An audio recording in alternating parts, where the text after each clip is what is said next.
안녕하세요. 부천의뜸한의원 대표원장 한의학박사 박지영입니다. 저희 한의원에 진료를 받으러 오시는 환자분들 중에서 많은 수가 입냄새로 진료를 받으러 오세요. 사람을 만나야 하는 분들, 또 영업이나 상담을 하시는 분들 매우 괴롭죠. 입냄새가 있으시면 혹시 나한테서 입냄새가 나나 싶어서 온 신경을 곤두세울 수밖에 없고요. 그런데 더 괴로운 경우는요, 옆에 있는 지인이나 회사 동료한테 입냄새가 날 때입니다. 본인에게 입냄새가 난다고 알려주자니 본인이 속상하고 자존심이 상할 것 같기 때문에 애매하거든요. 오늘은 본인과 주변 사람까지 괴롭게 만드는 입냄새에 대해서 말씀드릴게요. 내 몸에 어떤 문제가 있을 때 구취, 입냄새가 날까요? 첫 번째는 치과적인 문제입니다. 입냄새가 날 때 가장 먼저 의심을 해보는 게 치과적 질환일 텐데요. 치주염이나 잇몸에 염증 등이 있을 때는 입냄새가 날 수 있는데요. 이런 경우에는 염증을 치료하거나 스케일링을 하는 등 치과 진료를 통해서 쉽게 해결할 수 있습니다. 두 번째는 비염과 축농증인데요. 비염과 축농증이 있는 경우에는 코가 막히고 구강 호흡을 하면서 구강이 건조해지고 침 분비가 줄어들어서 세균 증식이 증가하면서 입냄새가 날 수 있습니다. 세 번째는 편도 결석인데요. 목 안에 편도에 결석이 생기는 경우입니다. 결석이라고 얘기하는데 실제 돌은 아니고요. 치즈처럼 말랑말랑한 덩어리입니다. 스스로 빼내기도 어렵고 스스로 빼려고 건드렸다가는 염증의 우려가 있기 때문에 이비인후과 진료를 받아서 빼내시면 됩니다. 네 번째는 복용 중인 약물입니다. 항히스타민제, 항우울제, 다이어트 약물 등의 약들은요, 타액, 즉 침의 분비를 줄어들게 해서 입안이 건조해지기 때문에 약을 복용하는 동안 입냄새를 유발할 수 있는데요. 또 약물을 끊었을 때는 입냄새가 없어진다는 특징이 있습니다. 사실 지금까지 말씀드린 원인으로 입냄새가 해결이 됐을 거라면 제 영상을 보지도 않으셨을 거예요. 그렇죠? 네.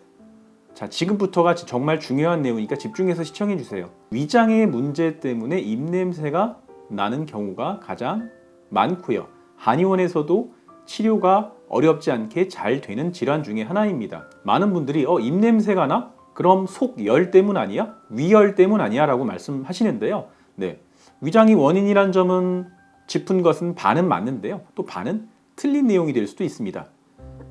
위장에서 올라오는 입냄새라는 점에서는 맞는데요. 구취가 심한 분들이 다 위장에 열이 있지는 않아요. 속이 실제로 냉하고 차서 손발도 차고 또 이 때문에 설사를 자주 하는 분도 많거든요. 현대 한의학적인 원인으로는요, 담적병을 그 원인으로 설명드릴 수 있습니다. 이 영상을 보시는 분 중에서 아직 담적병이 뭐야 하는 분 계세요? 제가 지금껏 담적보감 시리즈를 진행하면서 담적병이 무엇인지 어떻게 자가 진단하는지에 대해서 설명해 드린 영상이 있는데요. 그 영상들을 참고해 주시고요. 또 제가 하단에 고정 댓글로 달아 놓을 테니 한번 영상을 시청해 주시면 도움이 될 것 같아요. 여러 원인으로 인해서요, 선천적으로 위장이 약하게 태어난 분들, 사상 체질적으로는 소음인에 해당하는 분들이 많고요. 또 과음, 과식, 운동 부족, 스트레스 등은요, 위장의 기능 자체를 떨어뜨려서 연동 운동을 느려지게 만듭니다. 그러면 음식물이 아무래도 위장에 오래 머무르겠죠. 그러면서 부패가 진행되면서 독소가 발생합니다. 음식물이 오래 정체가 되면서 여기서 발생한 독소를 담음이라고 하는데요. 말이 생소하시다고요? 실제로 아마 들어보신 분들 많을 거예요. 목이나 어깨에 담이 결렸어 라고 얘기를 하는데 그때 담이 이 담입니다. 가만히 보면 전날 과음을 하시거나 과식을 하신 다음날 아침에 일어났을 때 목이나 어깨, 허리 등에 담이 결리는 경우가 많거든요. 이 담음이 오랫동안 제거되지 않으면 위장 점막과 외벽 사이를 파고들어 쌓이는데 이를 담적이라고 부릅니다. 담적은요, 다시 위장을 굳게 만들어서 다양한 증상을 만들어냅니다. 위장의 연동을 저하시켜서 만성 소화불량, 복통, 복부 팽만감, 신물 올라옴, 트림, 속쓰림, 변비나 설사 같은 위장 증상도 만들어내고요. 음식물이 위장에 오래 정체가 되니까 여기서 오늘 주제인 입냄새도 쉽게 날 수 있겠죠. 또 담적은요, 위장에만 그대로 있는 게 아니고요. 위장에 분포한 혈액과 림프관을 타고 전신으로 돌아다니는 다양한 증상을 만들어냅니다. 원인 모를 두통, 어지럼증, 만성 피로 증상, 귀가 울리는 이명, 수족냉증, 불면증, 우울증, 여성의 경우에는 생리통, 생리불순 같은 다양한 증상을 유발할 수 있어요. 담적이 유발하는 증상군을 현대 한의학에서는 담적병, 담적증, 또는 담적 증후군이라고 부르고 있습니다. 정리해 볼게요. 체질적인 비위화약, 과음, 과식, 스트레스, 운동 부족 등은요, 위장의 연동 운동을 저하시켜서 음식물이 위장에 오래 정체가 되게 하고요. 여기서 발생된 독소인 담음은 오랜 기간 누적되어 담적을 만들고, 담적은 또 위장을 다시 딱딱하게 굳어서 운동성을 떨어뜨리는 악순환을 만들어서 음식물이 오래 정체되면서 여기서 입냄새가 올라오게 됩니다. 입냄새가 나는 분 중에서 특히나 속이 불편하면서 소화가 잘 안 되면서 입냄새가 난다, 몸이 많이 피곤할 때 입냄새가 심하다, 이런 분들은 한 번쯤 담적병을 의심해 보시는 게 좋습니다. 어떻게 하면 입냄새를 좀 잡을 수 있을까요? 제가 꿀팁 4가지 말씀드릴게요. 첫 번째는 커피나 유제품의 섭취를 줄이는 겁니다. 커피를 많이 마시게 되면 어떠세요? 입안이 텁텁해지죠? 카페인 성분이 구강 내에서 수분을 뺏어가는 탈수를 일으키기 때문에 침이 끈적끈적하고요. 이러면서 입냄새가 날 수 있습니다. 특히나 제일 안 좋은 건 믹스 커피인데요. 여기 들어있는 유당 성분이 분해되면서 입냄새가 나는 경우가 많습니다.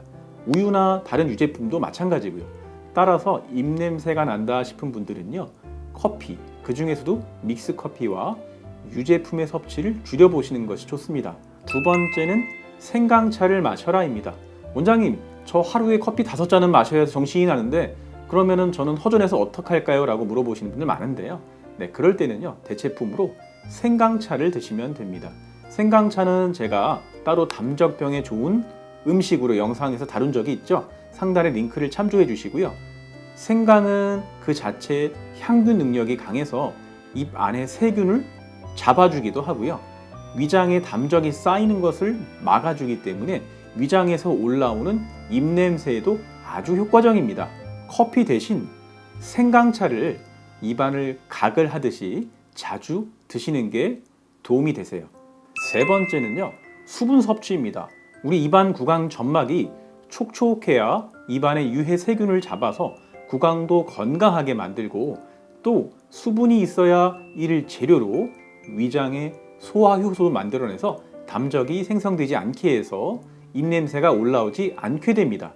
제가 늘 드리는 말씀 있죠?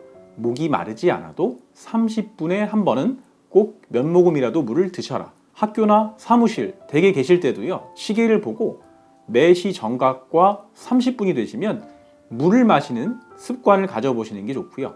물을 천천히 머금어서 각을 하듯이 입안을 헹군 후 천천히 넘겨주세요. 네 번째는요, 가글을 자주 하지 말라입니다. 입냄새가 나서 가글을 전 자주 하고 있는데요. 아마 의아해 하시는 시청자분들 많으실 거예요.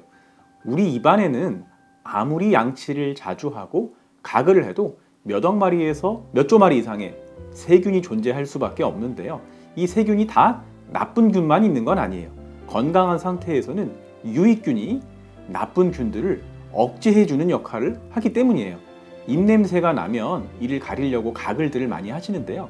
가글을 자주 하면 이 가글액에 들어있는 휘발성 성분 때문에 그 가글을 할 때 당시에는 개운한 느낌이 나고 입냄새를 덮어줄 수도 있지만요, 가글을 통해서 입안에 유익균까지 같이 죽어버려서 구강 내 균형이 깨지고요. 또 휘발성 성분들은 입안을 건조하게 만들어서 장기적으로는 오히려 입냄새의 원인이 되는 경우가 많아요.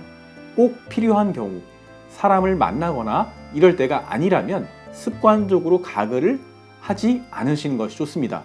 입냄새에 도움이 되는 혈자리 4개 말씀드릴게요. 일단 입냄새가 안 나려면요, 우리 몸에서 침샘을 통해서 침이 적절하게 잘 분비가 돼서 구강을 건조하지 않게 만들어주는 게 중요한데요. 침샘은 맑은 침을 분비해주는 귀미샘, 그리고 끈적한 침을 분비해주는 혀미샘, 턱미샘 3개가 양쪽으로 6개가 존재하는데요.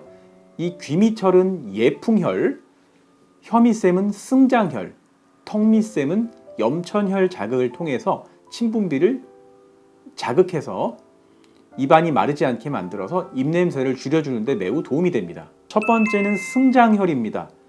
아랫 입술과 턱 사이로 쑥 파인 곳이 있는데요. 여기를 손톱으로 꾹꾹 눌러주세요. 두 번째는 염천혈입니다.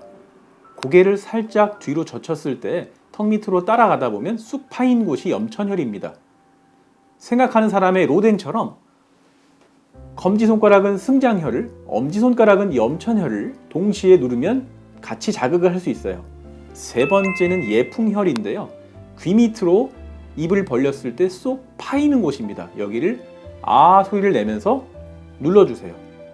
네 번째는 합곡혈입니다. 합곡혈은 위장의 문제로 소화가 안 될 때 쓰이는 아주 대표적인 혈자리인데요. 엄지와 검지 사이에 불룩한 곳, 여기를 손으로 꾹꾹 눌러주세요. 오늘 영상에서는 본인과 상대방까지 괴롭게 만드는 구취, 입냄새의 원인 질환이 잘 알려진 치과적인 문제나 비염, 축농증, 편도결석, 복용 중인 약물 이외에도 현대 한의학적으로는 담적병이 그 원인일 수 있다는 점을 말씀드렸고요. 또 입냄새에 도움이 되는 꿀팁 4가지, 커피와 유제품을 줄이실 것, 생강차를 드실 것, 그리고 물을 자주 드실 것, 습관적으로 가글 하지 마실 것에 대해 말씀드렸고요. 침샘 분비와 위장 기능을 도와주는 혈자리인 승장혈, 염천혈, 예풍혈, 그리고 합곡혈에 대해서 말씀드렸습니다. 오늘 영상이 도움이 되셨다면 구독과 좋아요, 알람 설정까지 부탁드리겠습니다. 긍정적인 댓글은요, 영상 제작에 큰 힘이 됩니다. 오늘도 영상 시청해 주셔서 대단히 감사합니다.